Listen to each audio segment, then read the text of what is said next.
11월 7일 금요일 하나님께서 주시는 말씀은 디모데후서 4장 1절부터 8절까지입니다. 봉독을 합니다. 하나님 앞과 살아있는 자와 죽은 자를 심판하실 그리스도 예수 앞에서 그가 나타나실 것과 그의 나라를 두고 엄히 명하노니 너는 말씀을 전파하라. 때를 얻든지 못 얻든지 항상 힘쓰라. 범사에 오래 참음과 가르침으로 경책하며 경계하며 권하라. 때가 이르리니 사람이 바른 교훈을 받지 아니하며 귀가 가려워서 자기의 사욕을 따를 스승을 많이 두고 또 그 귀를 진리에서 돌이켜 허탄한 이야기를 따르리라. 그러나 너는 모든 일에 신중하여 고난을 받으며 전도자의 일을 하며 내 직무를 다하라. 전제와 같이 내가 벌써 부어지고 나의 떠날 시각이 가까웠도다. 나는 선한 싸움을 싸우고 나의 달려갈 길을 마치고 믿음을 지켰으니 이제 후로는 나를 위하여 의의 면류관이 예비되었으므로 주 곧 의로우신 재판장이 그날에 내게 주실 것이며 내게만 아니라 주의 나타나심을 사모하는 모든 자에게도 오니라. 아멘. 곧 처형될 겁니다. 일생 복음 전파에 목숨을 건 사도 바울, 결국 로마 감옥에서 곧 처형됩니다. 얼마 남지 않은 마지막 순간에 그의 믿음의 아들 디모데에게 서신을 보냅니다. 그래서 디모데후서는 이 사도 바울의 마지막 서신이요 유언이기도 한 것입니다. 오늘 이 본문은 이 서신을 마무리하면서 디모데에게 권면을 합니다. 명령을 합니다. 디모데야, 너는 말씀을 전파하라. 지금까지 여러 차례 강조했던 겁니다. 그럼에도 불구하고 이 서신을 마무리하면서 한 번 더 강조합니다. 디모데야, 너는 말씀을 전파하라. 그런데 열정적으로 말씀 전파하는 삶을 살아온 사도 바울이 온몸으로 경험해 온 것이 뭡니까? 말씀을 전하는데 이 환경이 나쁠 때가 많다는 거예요. 그런 환경에서 복음을 전하는 것이 얼마나 힘든지 잘 압니다. 또한 영육 간의 침체를 경험하기도 한다는 겁니다. 그런 상황에서 복음을 전하는 것이 어렵다는 것을 사도 바울이 잘 압니다. 그러기에 무슨 말을 덧붙입니까? 때를 얻든지 못 얻든지, 때를 얻든지 못 얻든지. 디모데야, 복음을 전해야 한다. 환경이 나빠도, 영육 간의 침체가 찾아와도, 그럼에도 불구하고 항상 힘써서 복음을 전해야 한다. 그런데 또 한 가지를 사도 바울이 알고 있습니다. 사역을 하다 보면 열매가 없을 때가 많다는 거죠. 얼마나 지칩니까? 기껏 전도하고 양육하여서 조금씩 성장하는데 그만 이런저런 유혹에 넘어져서 진리를 떠나는 사람들이 있습니다. 이때 이 사역자는 참으로 지치지요. 이것을 잘 알고 있는 사도 바울이 지금 명령을 합니다. 그래도 말씀을 전파하라. 때를 얻든지 못 얻든지, 열매가 있든지 없든지 말입니다. 그래서 1절부터 5절까지가 바로 그런 내용입니다. 우리는 때를 얻든지 못 얻든지 주의 일을 힘을 써야 하지요. 주의 말씀을 전파해야 됩니다. 기쁠 때도 또 상처를 받아 힘들 때도 계속 주의 일을 힘써야 합니다. 사도 바울은 자신이 처형당할 일이 다가왔다는 사실을 지금 잘 알고 있습니다. 이 땅을 떠날 시각이 가까웠다는 사실을 잘 알고 있습니다. 우리 6절을 보세요. 전제와 같이 내가 벌써 부어지고 나의 떠날 시각이 가까웠도다. 이 하나님께 제사를 드릴 때 양을 잡아 제물로 드리지요. 불에 태워 드립니다. 그것이 마치 제사의 절정으로 보입니다. 그러나 진정한 제사의 절정은 바로 전제입니다. 전제. 양의 목을 치고 피를 받아서 가지고 있다가 양이 불에 타 거의 재가 되어 갈 때에 양의 피를 뿌리는 겁니다. 그것이 진정한 제사의 절정이라는 것이죠. 내 생명을 하나님께 온전히 드리겠다는 결단, 그것이 바로 전제입니다. 사도 바울은 어떠한 생각을 가지고 있는 겁니까? 내 생의 끝에 이제 마지막 순서인 순교만 남았을 뿐이다. 사도 바울은 또 강조하죠. 나의 떠날 시각이 가까웠도다. 사도 바울에게 하나님이 일을 주셨어요. 사람 살려라, 복음 전하라, 교회를 세워라. 하나님이 주신 일들을 열심히 감당했어요. 자신의 모든 에너지를 쏟아 부었습니다. 전심전력했습니다. 소아시아를 건너가 뛰어다녔죠. 유럽으로 건너가 뛰어다녔죠. 이 사방팔방으로 다니면서 사람 살리라는 주님의 명령에 순종한 것 우리가 알지요.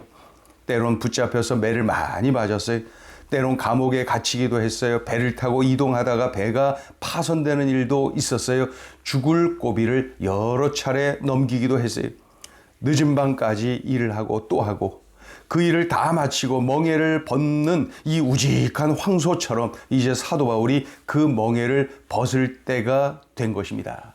주인은 온종일 수고한 황소를 쓰다듬으면서 안식을 하게 하지요.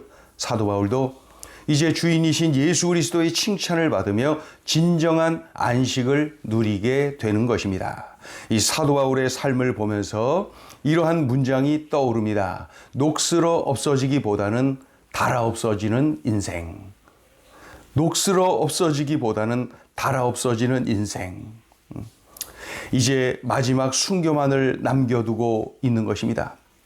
사도 바울은 자신의 생애를 돌아보지요. 그리고 자신의 생애를 아주 짧게 말합니다. 나는 선한 싸움을 싸우는 사람이었다. 나는 달려갈 길을 열심히 달린 사람이었다. 나는 믿음을 끝까지 지킨 사람이었다. 이렇게 자신의 생애를 돌아보면서 표현을 합니다. 그렇게 자신의 생애를 표현한 후에 그는 기쁨으로 선포합니다. 하나님이 나에게 면류관을 주실 것이다.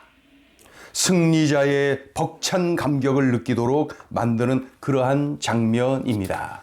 7절, 8절을 보지요. 나는 선한 싸움을 싸우고 나의 달려갈 길을 마치고 믿음을 지켰으니 이제 후로는 나를 위하여 의의 면류관이 예비되었으므로 주 곧 의로우신 재판장이 그날에 내게 주실 것이며 내게만 아니라 주의 나타나심을 사모하는 모든 자에게도니라. 이 보면은 먼저 사도 바울은 자신을 선한 싸움을 싸우는 사람, 즉 군인으로 표현을 하고 있습니다. 2000년 전 그 지역의 군인은 전부 용병이었습니다. 돈 받고 군인이 된 거죠. 계약을 맺는 거죠. 가난한 집 아들들, 타국에서 팔려온 노예들이 용병으로 지원해서 군인이 됩니다. 그러니 군대 간다라는 말은 곧 돈 벌어 올게 라는 말과 함께 쓰여진 것입니다. 왜 군인이 된 겁니까? 돈 벌기 위해서. 그런데 훈련을 받고 전투를 하면서 이제 살아남기 위해 싸웁니다. 저쪽을 죽이지 않으면 내가 죽기 때문에 살아남기 위해 싸웁니다. 그런데 한동안 훈련받고 전투를 하다 보니 대장의 명령에 복종하기 위해 싸우더라는 것입니다. 명령에 불복종하면 죽어요. 그래서 복종합니다. 그런데 복종하다 보니 대장이 좋아집니다. 대장을 존경하게 됩니다. 대장의 생각, 대장의 비전이 좋아집니다. 대장을 위해서, 대장의 비전을 위해서 충성스럽게 싸웁니다. 어떻게까지 생각하냐면 저분을 위해서라면 싸우다가 죽더라도 영광이다. 저분이 맡겨주신 일을 위해서라면 죽어도 좋다. 대장을 존경해서, 대장을 사랑해서 싸웁니다. 충성합니다. 그가 바로 선한 군인입니다. 사도 바울은 자신의 생애를 뭐라고 표현합니까? 나는 선한 싸움을 싸우는 사람이었다. 그는 일생 대장이신 예수 그리스도를 위해 그가 명령하신 복음 전파를 위해 싸우다가 죽는 겁니다. 일생 대장이신 예수 그리스도를 위해 복음을 위해 목 내놓고 싸운 겁니다. 충성스러운 예수의 군사 바울, 그는 대장이신 예수 그리스도로 인해 참으로 행복했습니다. 또한 이 사도 바울은 자신을 경기자로 표현합니다. 달려갈 길을 열심히 달린 사람 말이죠. 경기자는 달려갈 길을 잘 알아야 됩니다. 방향을 잘 알아야 됩니다. 그리고 열심히 끝까지 달려야 합니다. 훈련 중에도 인내해야 됩니다. 절제해야 됩니다. 이 사도 바울은 열심히 달리는 경기자의 삶을 살았습니다. 왜 복음을 전해야 하는지를 분명히 알고 있었어요. 복음을 전하다가 늘 인내합니다. 절제합니다. 그리고 믿음의 경주를 완주합니다. 그의 삶은 경기자의 삶이요, 그리고 승리자의 삶이었습니다. 또 한 가지, 그는 자신을 순교자로 표현합니다. 끝까지 믿음을 지킨 사람, 순교자. 헬라어 말티스라는 단어는 두 가지 뜻을 가지고 있지요. 하나는 증인, 그리고 또 하나는 순교자. 이 사도 바울은 당시 예수의 증인, 곧 순교자였습니다. 그런 상황에서 사도 바울은 끝까지 믿음을 지켰습니다. 순교자의 삶을 산 것이죠. 사도 바울과 같은 순교자, 즉 끝까지 믿음을 지킨 사람들을 통해서 오늘의 교회가 있는 것입니다. 나에게까지 복음이 전해진 것입니다. 사도 바울의 삶은 경기자의 삶이요, 승리의 삶이었던 것입니다. 우리는 어떤 삶을 살기 원합니까? 우리의 남은 시간을 어떻게 살아야 합니까? 우리의 남은 시간을 무엇을 위해 살아야 합니까? 오늘 주시는 메시지입니다. 첫째, 사명 따라 살라. 사명 따라 살라. 이 사도 바울은 예수님이 주신 사명을 붙잡고 살아왔습니다. 마지막 순간까지도 사명, 그저 사명을 붙잡고 있습니다. 말씀을 전파하라, 사람 살려라, 복음을 전하라, 때를 얻든지 못 얻든지, 열매가 있든지 없든지 전하라. 주님이 주신 사명, 그 사명을 따라가는 삶, 사명을 붙잡고 달려가는 삶, 그런 삶을 살아왔습니다. 그러니 삶을 마감하는 지금 기쁨이 넘칩니다. 나는 선한 싸움을 싸우고 나의 달려갈 길을 마치고 믿음을 지켰다. 이제후로는 나에게 의의 면류관을 예비하고 나에게 주실 것이다.